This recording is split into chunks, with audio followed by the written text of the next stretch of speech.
வணக்கம். வாங்க இன்றைக்கி வீடியோவில் என்ன பார்க்க போகிறோன்னா, ரொம்ப ஈஸியாக அப்படியே டக்குன்னு செய்யக்கூடிய பூரி மசாலா. அதாவது உருளைக்கிழங்கு பூரிக்கு சைட் டிஷ்ஷாக வச்சுப்போம் இல்லையா, அதுதான். அது எப்படின்னா குக்கர்லேயே ரொம்ப ஈஸியாக செஞ்சிடலாம். ஒரு குக்கர் எடுத்துக்கோங்க. அதில் எண்ணெய் தேவையான அளவு விட்டுக்கோங்க. 2 ஸ்பூன் அளவுக்கு போதும். இது 3 பேர் சாப்பிட்றதுக்கான ஒரு அளவு தான், கரெக்டாக இருக்கும். நல்லா எண்ணெய் காஞ்சதுக்கப்புறமா கடுகு போட்டுக்கோங்க. கடுகு நல்லா பொரியட்டும். அதுக்கப்புறம் உளுத்தம்பருப்பு, பெருஞ்சீரகம் சேர்த்துக்கோங்க, வாசனையாக இருக்கும். தேவை இருந்தால் உங்களுக்கு பிடிச்சா அந்த ஃப்ளேவர் சேர்த்துக்கோங்க, இல்லைன்னா சேர்க்க தேவையில்லை. கடலைப்பருப்பு 1 ஸ்பூன் சேர்த்துக்கோங்க. எல்லாமே நல்லா செவந்து வரட்டும். இப்போது 3 வெங்காயம் நீளமாக கட் பண்ணி சேர்த்துருக்கேன். சின்ன வெங்காயம்தான். சின்ன வெங்காயம்னா மீடியம் சைஸ் பல்லாரி வெங்காயம் தான். பச்சை மிளகாய் காரத்துக்கு தகுந்த மாதிரி 2 சேர்த்துக்கோங்க. தக்காளி ஒன்று சின்ன தக்காளி.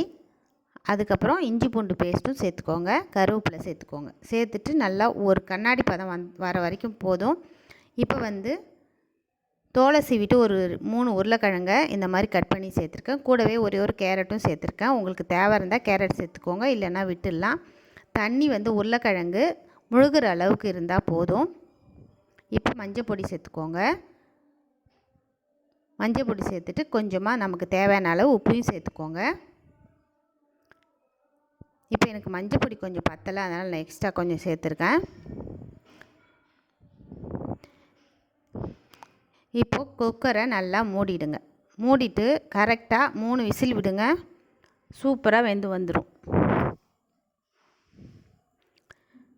பாருங்கள், நல்லா குழைய வெந்துருச்சு. இப்போ ஒரு மேஷர் வச்சு நீங்கள் நல்லா மசிச்சு விட்டுக்கோங்க. அப்படி இல்லைன்னா மத்தால கூட நீங்கள் மசிச்சிக்கலாம், இல்லை கரண்டியால் கூட மசிச்சிக்கலாம். நம்ம உருளைக்கிழங்கை வேக வச்சு அதுக்கப்புறம் வெங்காயம்லாம் போட்டு வதக்கி செய்வோம். இது ரொம்ப ஈஸி. கண்டிப்பாக ட்ரை பண்ணி பாருங்கள். இப்போ இந்த ஸ்டேஜ்லேயே கூட நீங்கள் எடுத்துக்கலாம். ஆனால் இருந்தாலும் இதில் கடலை மாவுலாம் ஊற்றினா கொஞ்சம் எக்ஸ்ட்ரா நமக்கு கிழங்கு கிடைக்கும். இருந்தாலும் நம்ம கடலை மாவெல்லாம் ஊற்றினா தான் அது பூரி கிழங்குக்கு கொஞ்சம் டேஸ்ட்டை கொடுக்கும். இப்போ பாருங்கள், கடலை மாவு கரைச்சிட்டு 1 ஸ்பூன் அளவுக்கு நான் இதில் சேர்த்துட்டேன். சேர்த்துட்டு ஒரு 2 கொதி விட்டவுடனே அடுப்பு ஆஃப் பண்ணிவிடுங்க. கடைசியாக கொத்தமல்லி தூவி இறக்கிட வேண்டியதுதான். நல்லா சூப்பரான ஒரு கிழங்கு. அது ரொம்ப ஈஸியாக குக்கர்லேயே டக்குன்னு செஞ்சிடலாம். இப்போ பாருங்கள், சுட சுட பூரி வச்சுட்டு நம்ம பரிமாற வேண்டியதாங்க.